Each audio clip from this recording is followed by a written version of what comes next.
असम, केरल और पुडुचेरी में मतदान खत्म हो चुके हैं।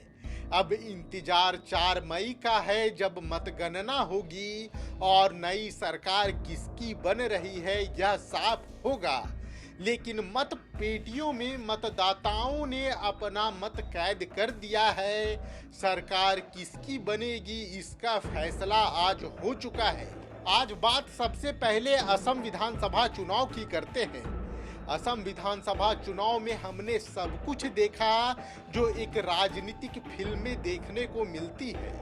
हमने एक मुख्यमंत्री देखा जो पूरे चुनाव में लड़ाई करता हुआ नजर आ रहा था, कभी अपने विपक्षियों से तो कभी पत्रकारों से। एक ऐसा मुख्यमंत्री जो कभी किसी को गाली दे रहा था तो कभी किसी पर गौमांस खाने का आरोप लगा दे रहा था। एक ऐसा मुख्यमंत्री जो चुनाव जीतने के लिए दिन रात मेहनत कर रहा था। आलोचना अपनी तरफ, लेकिन हिमंता विश्व शर्मा ने इस विधानसभा चुनाव में जो डेडिकेशन दिखाया है उसकी तारीफ होनी चाहिए।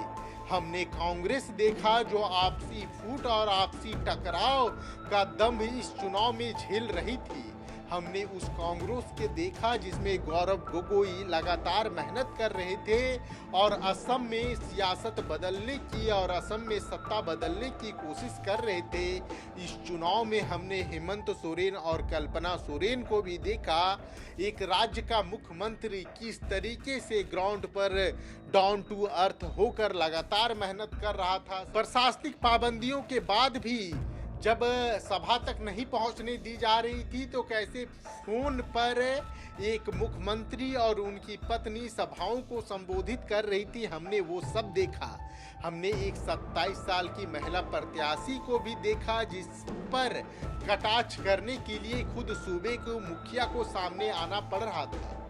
लेकिन असम चुनाव में कौन से मुद्दे काम आए, क्योंकि 84.40% से ज्यादा मतदान हुआ है और असम के लिए यह रिकॉर्ड है।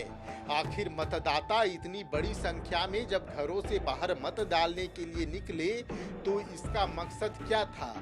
क्या सत्ता के पक्ष में कोई बिजोड़ लहर चल रही थी या सत्ता परिवर्तन का कोई खेल मतपेटियों में कैद हो चुका है? देखिए, असम विधानसभा चुनाव में आपने कई मुद्दे देखे होंगे। लोकल से लेकर नेशनल कई मुद्दे हावी हुए, कई मुद्दे आपको दिखाई दिए। लेकिन बांग्लादेशी घुसपैठ से लेकर असम में हिंदू मुसलमान तक के मुद्दे पुरजोर तरीके से देखने को मिले। हमने हेमंत कल्पना को देखा जिन्होंने चाय बागान के मजदूरों के मुद्दे को प्रमुखता से उठाया।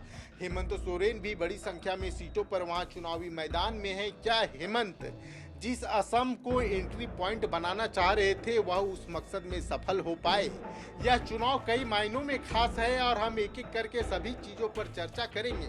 देखिए, जो रुझान और जो रिपोर्ट्स ग्राउंड पर समझ में आ रहे हैं उसमें तो यही लग रहा है कि इस पूरे चुनाव में जो मतदान प्रतिशत बढ़ा है इसमें बीजेपी को मदद मिलती दिखाई दे रही है।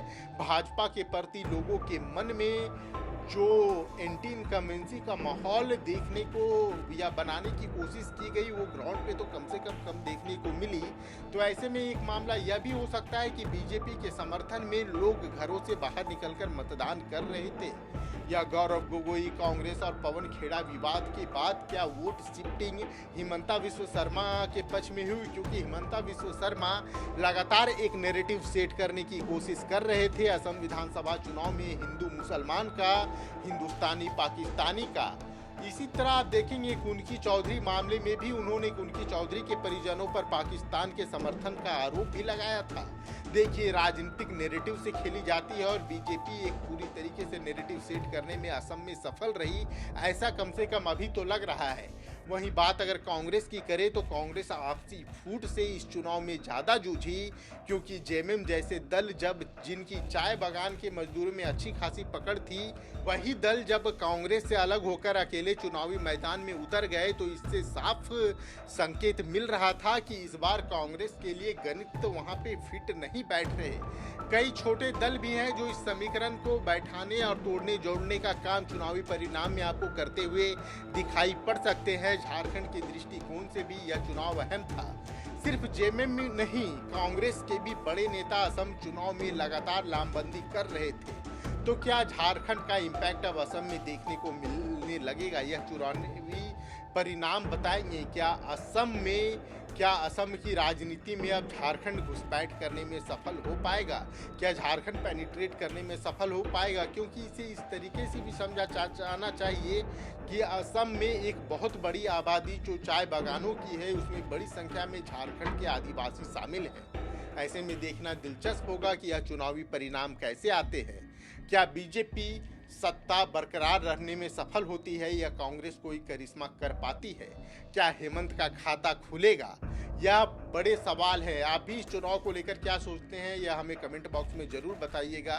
तब तक के लिए हमें धन्यवाद। जोहार।